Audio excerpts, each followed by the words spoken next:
బలిచక్రవర్తి యొక్క కుమారుడైన ఆ బాణుడు సర్వదా శివభక్తి నిరతుడు. అతడు వ్రత నియమములను పాటించుటలో మేటి. అతడు సత్యసంధుడు. అతని ఔదార్యము, తెలివితేటలు ప్రశంసనీయములు. ఆ బాణుడు సర్వాంగ సుందరమైన శోణితపురమును రాజధానిగా చేసుకుని పూర్వము రాజ్యపాలన చేసెను. శంకరుని అనుగ్రహ ప్రభావమున ఇంద్రాది దేవతలెల్లరూ కింకరుల వలె బాణుని సేవించుచుండిరి.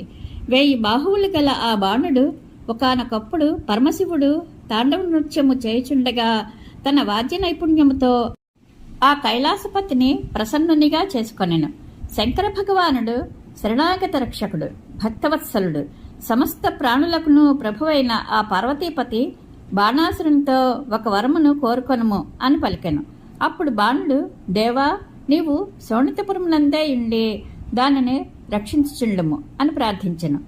పరాక్రమముచే గర్వితుడైన ఆ బాణుడు ఒకానొక నాడు తన పార్శ్వభాగములనున్న శంకరుని పాదపద్మములకు సూర్య తేజస్సుతో అలలార్చున్న తన కిరీటము తాకునట్లుగా ప్రణమిల్లి ఇట్లు ప్రార్థించెను. మహాదేవ, నీకు నమస్కరించుచున్నాను.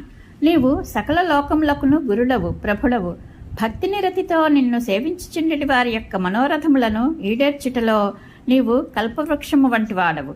పరమశివ, నీవు నాకు 1000 బాహువులను ప్రసాదించితివి. యుద్ధాది కృత్యములు లేకపోవుటతో అవి నాకు బరువుగా తోచుచున్నవి. ఈ ముల్లోకములలో నీవు తప్ప నాకు సాటి అయిన ప్రతియోధుడు లేకున్నాడు. యుద్ధకండూతితో ఒప్పుచున్న 1000 బాహువులతో దిగ్గజముల పనిపట్టుటకు పూనుకొంటిని. అంతటా నేను నా బాహువుల రాపిడికి కొండలన్నీను పిండి పిండి అగునట్లుగా పురోగమించుట చూచి ఆ దిగ్గజములన్నీను పారిపోయినవి.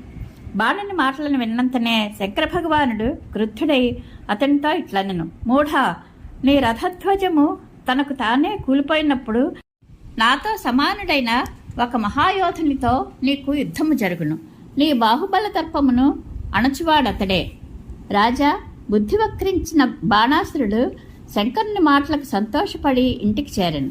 పిమ్మట ఆ మూర్ఖుడు పరమశివుని ఆదేశమును అనుసరించి తన పరాక్రమమును దెబ్బతీయవాని కొరకై నిరీక్షింపసాగాను.